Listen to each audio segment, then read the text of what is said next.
교회가 문제를 만났을 때라는 제목으로 함께 은혜를 나누도록 하겠습니다. 남극의 평균들은 추운 겨울이 다가오면 남극의 극점을 향해서 집단 이동을 시작을 합니다. 그 이유는 본능적으로 남극의 겨울을 이겨내려는 월동의 지혜가 있기 때문에 그렇습니다. 절기상 남극은 8월이 가장 추운 겨울이라고 합니다. 우리는 8월이 가장 더운 달이지만 한국은 8월 달이 가장 추운 달이라는 거예요. 보통 영하 60도에서 70도까지 내려간다고 합니다. 거의 몇 달간은 해가 뜨지 않는 극야가 지속되고 극지 특유의 세찬 눈보라가 휘몰아친다는 겁니다. 그런데 남극의 평균들은 그곳을 향해서 집단 이주를 한다는 거예요. 그런데 이런 혹한을 듣고서 남극의 평균들은 더 무섭고 더 춥고 매서운 극점을 향해서 이동해 가는 것이지요. 이상합니다. 일반적으로 철새들은 겨울이 되면 따뜻한 남쪽을 향해서 이동을 하게 되는데 이 남극의 평균들은 그렇지 않다는 겁니다. 오히려 제일 춥다는 남극의 극점을 향해서 제일 추운 곳을 향해서 혹한의 발원지를 향해서 나아가는 것입니다. 이것을 생존을 위한 월동지혜라 이야기할 수 있습니다. 월동의 지혜. 이렇게 평균들이 극점에 도착을 하면 한 번도 맛보지 않은, 경험해보지 않은 춥고 매서운 눈보라를 만나게 됩니다. 그리고 이를 맞서기 위해서 평균들은 어떤 지혜를 발휘하냐면 쉴 틈 없이 서로의 등을 마주하고 둥그런 원형을 유지해 나간다고 합니다. 이런 행동은 서로의 체온을 지켜주고 유지해주는 효과가 있다는 거예요. 서로 등을 마주댑니다. 그리고 비벼댑니다. 부비부비하는 것이지요. 그리고 안쪽에 있던 평균들은 바깥쪽으로, 밖에 있던 평균들은 안쪽으로 점점 서로의 자리를 바꾸어 가면서 이 강한 추위에 맞서며 체온을 같이 유지해 나가는 거예요. 그렇게 춥고 캄캄한 길고 긴 겨울을 지혜롭게 극복하면서 그곳에서 알을 낳습니다. 숫꽃은 알을 지키고 암컷은 먹이를 구하러 다니죠. 그렇게 새끼를 키운 후에 다시 고향으로 나온다고 합니다. 비록 본능에 따른다 하지만은 그것도 그들에게 주신 하나님의 생존 지혜라 할 수 있습니다. 혹한의 시련이 맞으면서 생존을 하기 위한, 공존하기 위한 평균의 월동의 지혜 속에서 우리는 하나님의 창조의 지혜를 발견할 수가 있습니다. 우리도 하나님께서 주시는 이 월동의 지혜가 필요합니다. 만일 우리에게 이런 인생의 혹한이 찾아올 때 가장 안전하고 가장 섬세하고 따뜻한 하나님의 품, 우리 주님의 품 안에 거하는 것이 이 혹한의 시련을 이겨낼 수 있는 가장 지혜로운 방법인 것입니다. 아멘. 오히려 더 춥고 매서운 혹한의 발원지를 향해서 서로를 의지하며 나아가는 공존하는 평균들처럼 하나님께로 더 가까이 나아가고 교회가 하나가 되어지고 가정이 하나가 되어서 하나님만을 바라보며 의지하면서 서로를 세워주면서 서로를 안아주면서 이루어주면서 그렇게 하나의 공동체가 지켜지는 것이죠. 함께 살아갈 수 있는 공존의 은혜를 누릴 수가 있게 되는 것입니다. 교회 안에서 가정 안에서 서로를 헛뜯고 비난하고 싸워가며 다투어 갈 때 생존이 가능할까요? 공존이 가능할까요? 다 망하는 것입니다. 다 같이 무너지는 것입니다. 혼자 잘 살겠다고 그렇게 하다가는 다 같이 망하는 것이지요. 하나님께서 평균들에게 주신 본능적인 월동의 생존의 지혜를 보면서 우리 가정이, 우리 교회가 어떻게 함께 세워나가야 하는지, 세워가야 하는지에 대한 지혜를 오늘 말씀을 통해서 함께 얻었으면 합니다. 히브리서 10장 23절 25절에서 우리에게 이와 같이 말씀하고 있습니다. 우리가 믿는 도리의 소망을 움직이지 말며 굳게 잡고 서로 돌아보아 사랑과 선행을 격려하며 모이기를 피하는 어떤 사람들의 습관과 같이 하지 말고 오직 권하여 그날이 가까움을 볼수록 더욱 그리하자. 본문은 가장 이상적인 교회의 모델로서 예루살렘 초대교회에 관한 말씀이라 할 수 있습니다. 예루살렘 교회는 예수님의 승천 직후 제자들이 처음 모였던 마가의 다락방에서 시작합니다. 그리고 오순절 성령의 임재와 역사로 교회가 태동을 하고 단시간에 가장 은혜롭고 놀라운 부흥을 이루어낸 교회가 초대교회 예루살렘 교회입니다. 그런데 그런 예루살렘 교회에 반갑지 않은 문제가 찾아온 것입니다. 본문 6장 1절입니다. 그때 제자가 더 많아졌는데 헬라파 유대인들이 자기의 가부들이 매일의 구제에 빠짐으로 히브리파 사람을 원망하니, 여기서 제자란 누구를 가리키냐면 그 교회 안의 성도를 가리키는 거예요. 사도들과 구분했던 그 성도들을 가리켜서 그냥 제자들이라 불렀습니다. 여기서 헬라파 유대인이란 당시 그리스 헬라 지역을 중심으로 거주하다가 유대 땅 예루살렘으로 다시 돌아왔던 유대인들, 즉 디아스포라라 이카라졌던 유대인들이 가리킵니다. 그들은 히브리어를 잃어버렸어요. 그래서 그 당시 이 공통어였던 헬라어를 사용했던 유대인들입니다. 문화적인 측면에서도 헬라 문화에 익숙해 있던 사람들이에요. 그들의 히브리 문화를 많이 잃어버렸습니다. 즉 히브리 민족의 전통성을 많이 잃어버린 이 헬라파 유대인들이었다는 이야기죠. 반면에 히브리파 유대인들은 본래 그 본토에서 자라고 살아왔던 유대인들을 가리킵니다. 그래서 히브리파 유대인들이 헬라파 유대인들을 대할 때 그들보다 우월감을 갖고 있는 거예요. 상대적으로 그들을 배격하는 것입니다. 유대인들의 특성이 그래요. 민족성이 대단히 강합니다. 같은 동족이지만 헬라파 유대인들에 대해서 정통성을 잃어버린 그들에 대해서 배격을 하고 상당한 우월감을 갖고 있었다는 것이죠. 그런 배경에서 오늘 이 말씀의 사건이 일어나게 된 것입니다. 이런 상황에서 헬라파 유대인들의 가부들이 매일 받아야 될 구제에서 죄가 되는, 빠지는 일들이 자주 발생하게 된 것이죠. 당시 예루살렘 교회는 어려움을 겪는 사람들을 구제하는 사업을 열심히 했습니다. 그런데 문제는 히브리파 유대인들이 사도들이 모르게 이 헬라파 가부들을 구제받는 일에서 죄를 시켜버린 것입니다. 여러분 생각해 보십시오. 같은 교회의 성도들입니다. 같은 동족입니다. 그런데 헬라파 유대인들 입장에서, 헬라파 가부들의 입장에서 가장 중요한 구제받는 일, 구제가 뭡니까? 양식을 공급해 주는 거잖아요. 필요를 공급해 주는 것이 구제지 않습니까?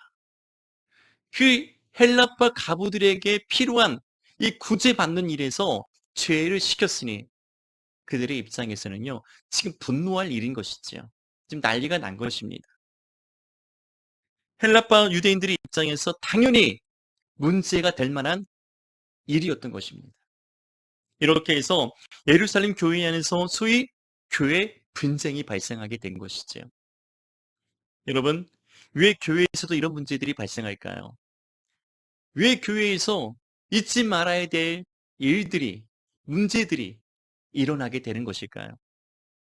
근본적으로 우리 모두가 죄성을 가진 죄인들이기 때문에 그렇습니다. 그 죄인들이 모여있는 곳이 바로 교회 아닙니까? 교회라는 것은요, 죄인들이 모여있는 공동체입니다. 다만 하나님의 은혜로서 의롭다함을 여김을 받고 하나님의 은혜가 필요해서 하나님을 예배하는 사람들이 모여있는 곳이 바로 교회 아닙니까? 여전히 교회 안에는 죄인들이 모여 있습니다. 저도 죄인입니다. 여러분 모두가 죄인들입니다. 그러나 하나님의 은혜로 말미암아 구원을 받은 하나님의 사람들인 것이지요. 그래서 그렇지 말아야 될 교회 안에서도 번제가 일어납니다. 사회적인 문제가 발생하기도 합니다. 우리가 예수님 안에서 죄의 문제를 해결받고 구원받은 것이지 죄의 본성까지 제거된 것은 아니기 때문에 그렇습니다. 그래서 날마다 우리는 죄를 회개하는 것입니다. 우리가 믿음으로 의롭다함을 받은 것은 내가 죄인이 아니어서가 아니라 하나님께서 예수님의 보혈로서 우리를 의롭다 하시기 때문에 우리가 의인이 된 것이지, 우리가 구원을 받은 것이지 죄인으로서 본성이 제거된 것은 아니란 말입니다. 그래서 우리는 여전히 죄의 본성을 갖고 행하기 때문에 날마다 범죄할 수가 있습니다. 그래서 성경은 우리가 육체로 행하지 않고 성령으로 행하라고 말씀하고 있는 거예요. 육체의 소욕을 따라 살지 말아라. 성령을 따라 살아라. 말씀대로 살아라. 이게 무슨 말씀입니까? 죄를 짓지 말고 범죄하지 말고 살라는 거예요. 그런데 우리는 날마다 죄를 짓는 습관이 있어요. 왜 그렇습니까? 죄의 DNA가 있기 때문에, 죄의 본성을 갖고 있기 때문에. 그래서 날마다 하나님 앞에 낮아지고 엎드려지고 죄를 회개하고 하나님의 긍휼과 자비하심을 구하는 것입니다. 예루살렘 교회는 사도들을 중심으로 모여서 이 문제를 해결하고자 했습니다. 그리고 성령이 주신 가장 지혜롭고 은혜로운 방법으로서 이 문제를 해결할 수 있었습니다. 그것은 예수 그리스도 안에서 문제의 답을 찾았다는 것입니다. 예수님 안에서 문제의 답을 찾은 것입니다. 본문에서 사도들의 구제 사역과 관련해서 예기치 못한 구멍이 발생했습니다. 당시 예루살렘 교회는 아직 조직화, 세분화가 완벽하게 이루어지지 않았던 공동체입니다. 제자들이라 불렸던 성도들의 수와 교세에 비하면 예루살렘 교회는요, 아직 미조직 수준의 교회였던 것이지요. 교회는 커졌어요. 교세는 확장됐습니다.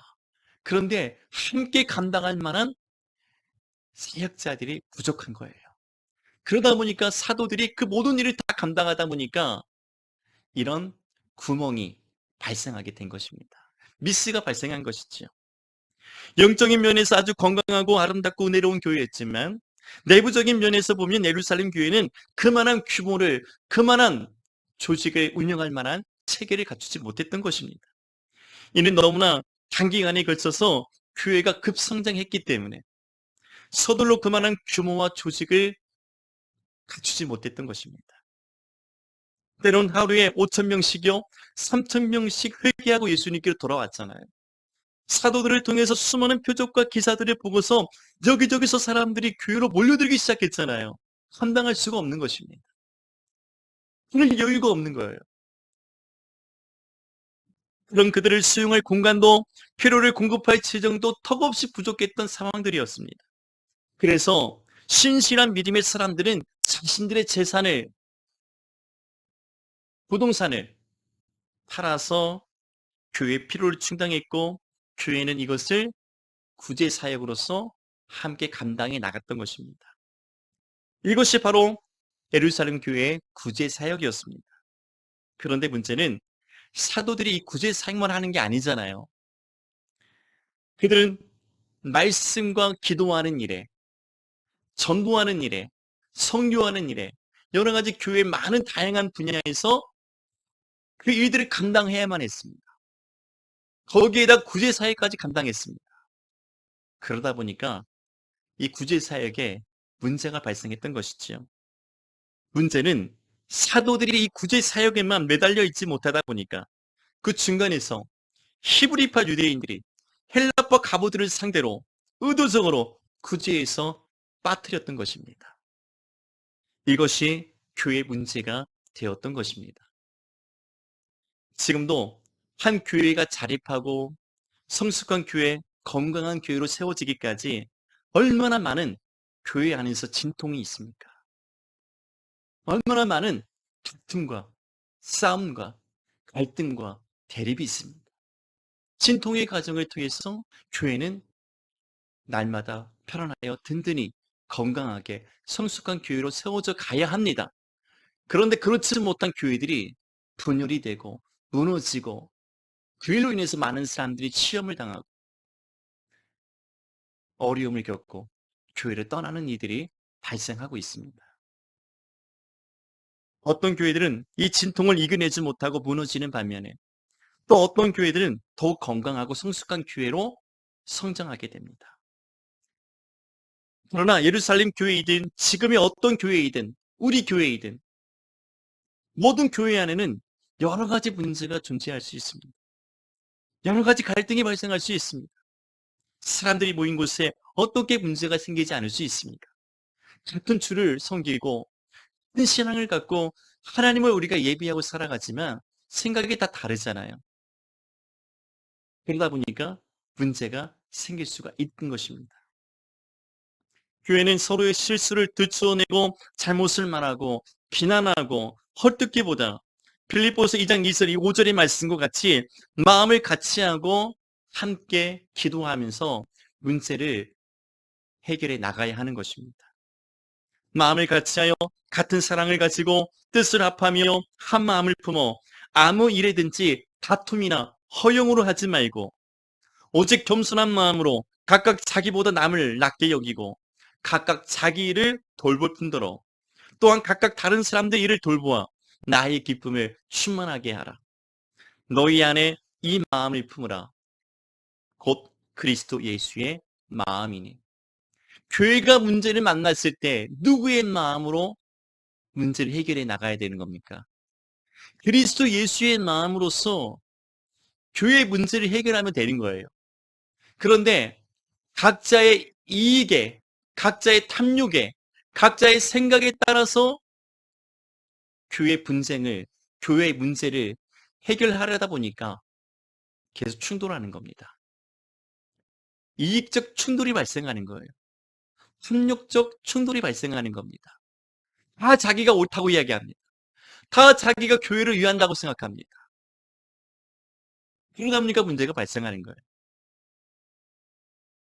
우리 모두가 예수 그리스도의 마음을 가지고 주님이 교회를 사랑하듯이 교회를 염려하고 마음을 같이하고 기도하면서 문제를 해결하고자 하면 해결되지 않을 교회 문제는 없다고 믿습니다. 아멘. 교회 문제뿐만 아닙니다. 가정의 문제도 그렇습니다. 그리스도 예수의 마음이 우리에게 없는 거예요. 자기 마음을 가지고 자기가 남보다 낫다고 생각하는 거예요. 심지어 성도들이 목사보다 낫다고 생각하는 겁니다. 목사는 성도들보다 자신이 낫다고 생각하는 거예요. 소위 교회 안에 계파들이 또 있어요. 서로 싸웁니다. 자기들이 옳다고 주장합니다. 우리가 옳다고 말합니다. 그 사이에 교회는 분열되고 그 가정에서 수많은 사람들이 시험을 받고 예수님을 떠나는 일들, 교회를 떠나는 일들이 빈번하게 지금도 발생하는 겁니다. 그런데 예루살렘 교회는 이 분쟁을 어떻게 지혜롭게 해결했느냐는 것입니다. 바로 그리스도 예수의 마음을 가지고 이 문제를 해결했다는 것을 오늘 이 말씀을 통해서 함께 은혜 받는 귀한 시간이 되기를 축원합니다.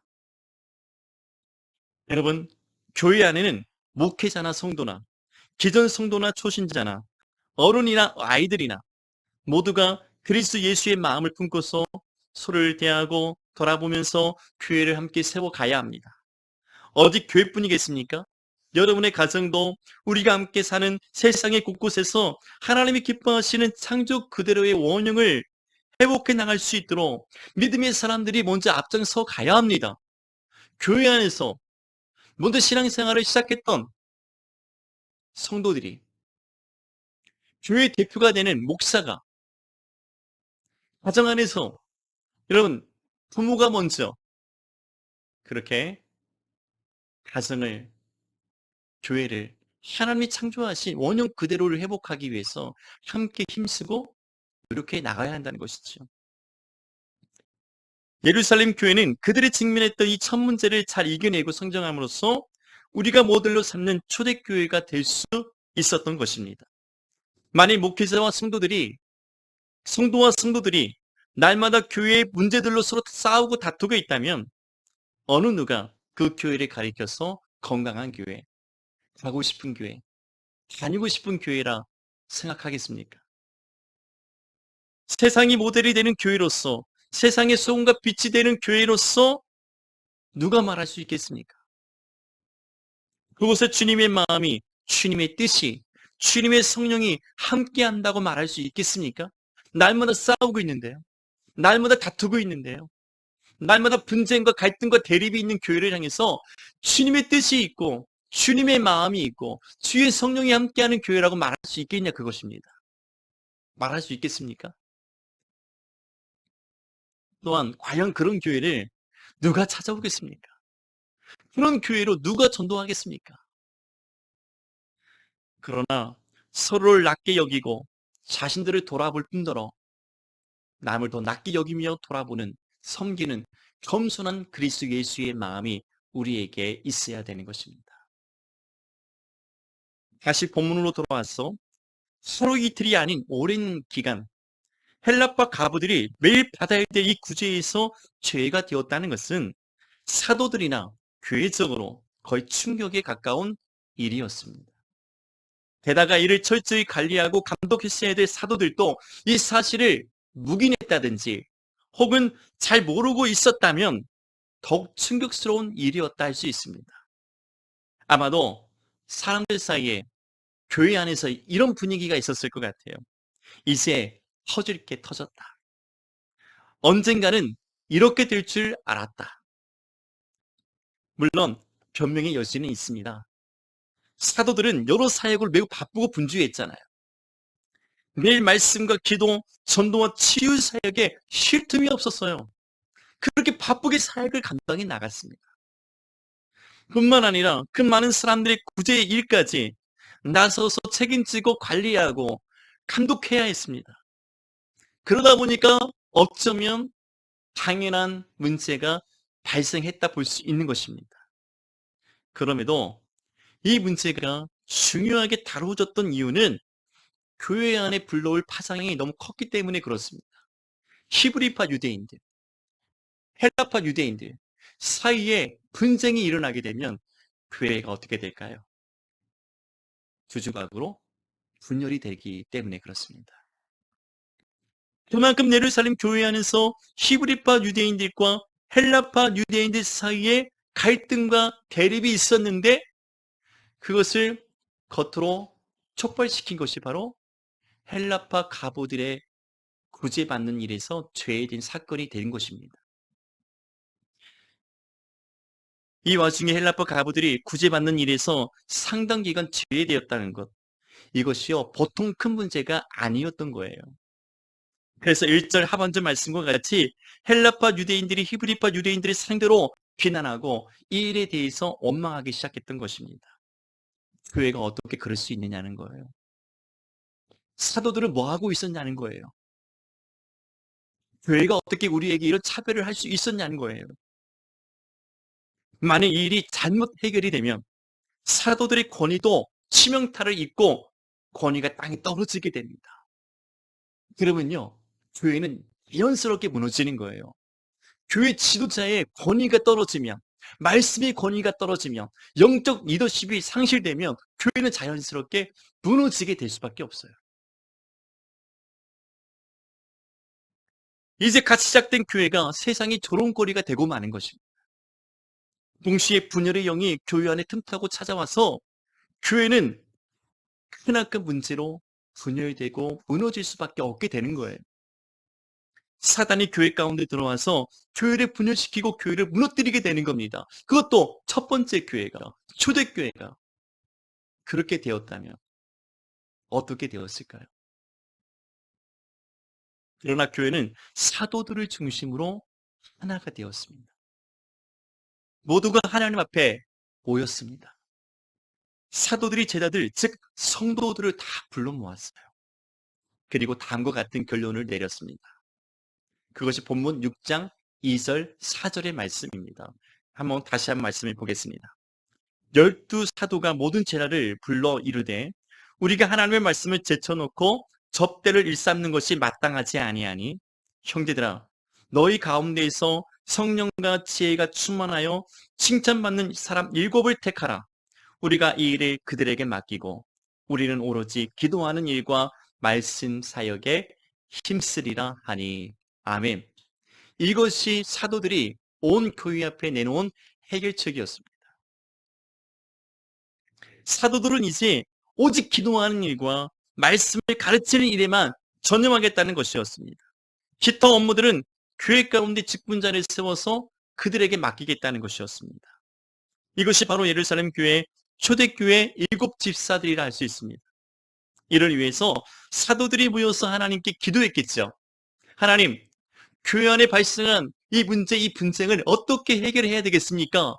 사도들이 먼저 모여서 하나님께 기도했고, 성령께서 그들에게 지혜를 주시기를, 너희가 했던 모든 일을 다 내려놓고 너희는 말씀과 기도하는 일에만 전념해라.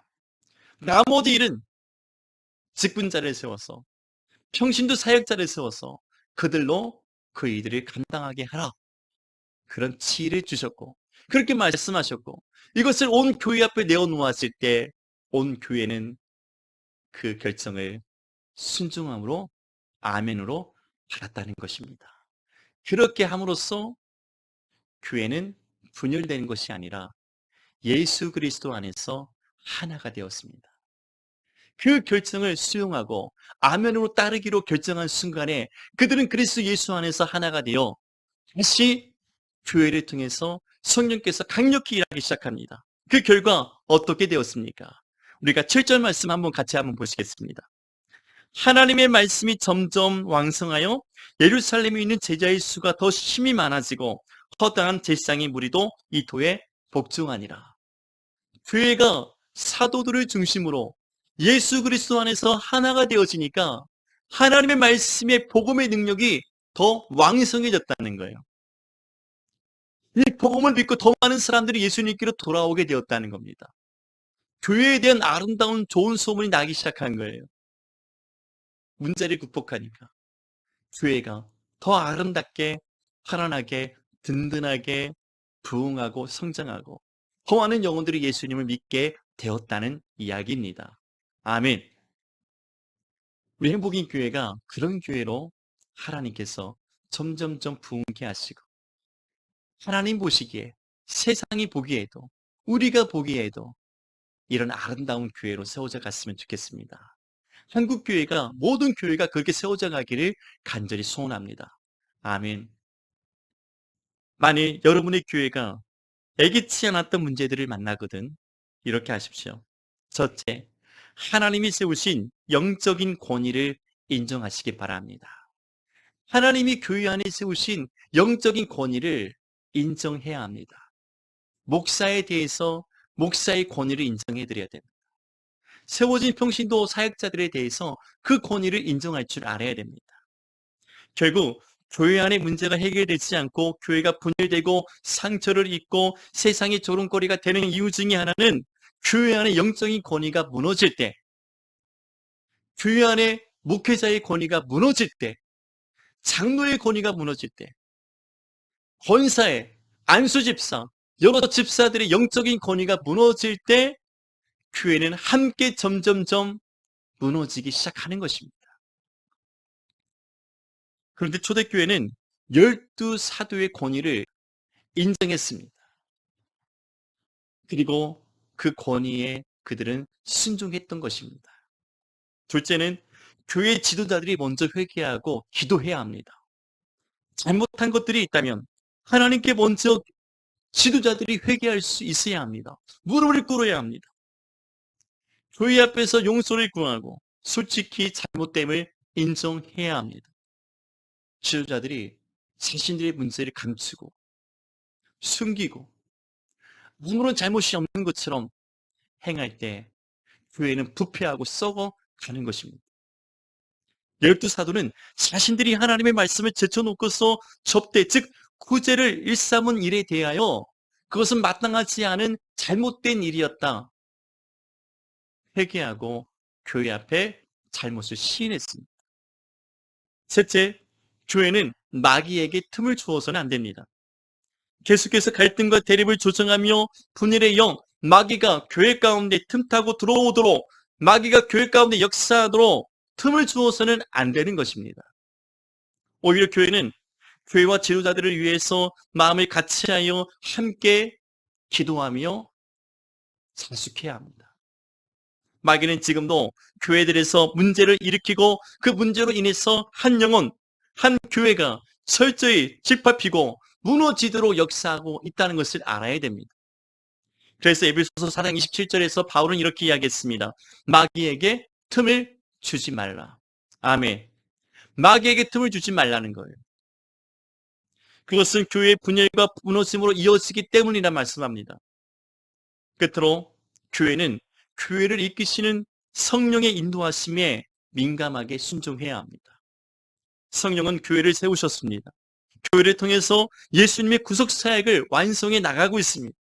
교회를 통해서 하나님의 나라가 더 가도록 성령은 역사하고 있습니다. 그러므로 가장 건강한 교회, 가장 성숙한 교회, 하나님 나라로서의 교회가 되기를 성령께서 인도하시기 때문에 온 교회는 성령의 인도하심에 민감하게 순종하고 따라가야 합니다. 누구의 말을 따라가서는 안 됩니다. 오직 성령께서 교회들에게 하시는 말씀을 듣고 민감하게 순종할 수 있어야 합니다. 그런 교회가 하나님 나라의 일을 감당하고 하나님 나라를 확장해 나가는 교회 부흥과 성장을 이루어낼 수 있습니다. 결론입니다. 어떤 사람들은 교회 안의 문제를 세상에서 해결하려고 합니다. 세상의 판단을 받기 위해 세상 법정으로 끌고 가는 부끄러운 사람들이 있다는 것입니다. 교회 문제를 세상 사람들에게 말합니다. 교회를 비난하기를 좋아하는 무름치한 사람들도 있습니다. 뿐만 아니라 교회 내 무리를 선동하여서 세력화하고 마치 교회를 가장 염려하고 사랑하는 사람들처럼 싸우며 달려들 악한 사람들이 있습니다. 이 모든 것이 다 마귀에게 틈을 주는 것입니다. 마귀가 교회 가운데서 교회를 무너뜨릴 수밖에 없도록 협력하는 자들이 바로 이런 사람들입니다.